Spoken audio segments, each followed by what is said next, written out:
As a fundamental investor, we will try to research everything, and I mean everything. Everything! I'm going to make a comparison between a conventional sausage and a Beyond Meat sausage. Let's find out. So this is the thawed Beyond Meat. It'll look a bit crinkly right now. Alright, in it goes. It's still a little bit soft here. Yeah.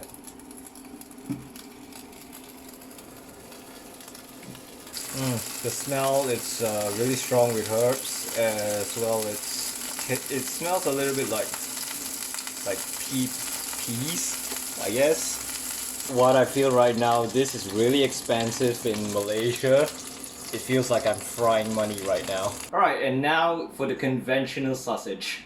Here it goes. That's a huge one.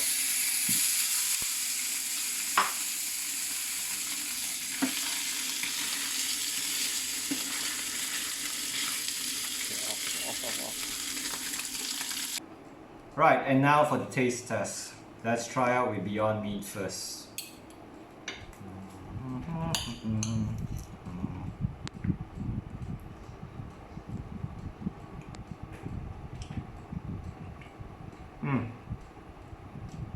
Really tastes like meat, but it's not meat. Pretty good, I could say. With all herbs, it tastes like real Italian sausage right now. Now conventional.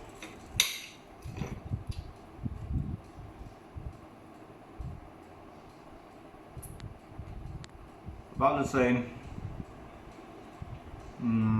But since it's a cheap processed meat,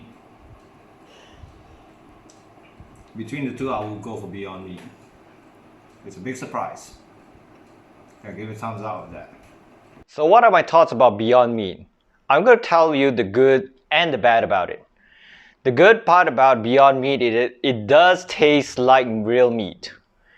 The second part about Beyond Meat is that I believe that it's going to be able to compete well in the vegan market. However, the downside to this is that it will not be able to project out into the Asia market, as there are many other alternative vegan products in the Asian market. And even my wife says it's better off that we bought up from Taiwan vegetarian stores. So what are your thoughts about Beyond Meat? Leave it down in the comment below, and I'll see you next time. Goodbye.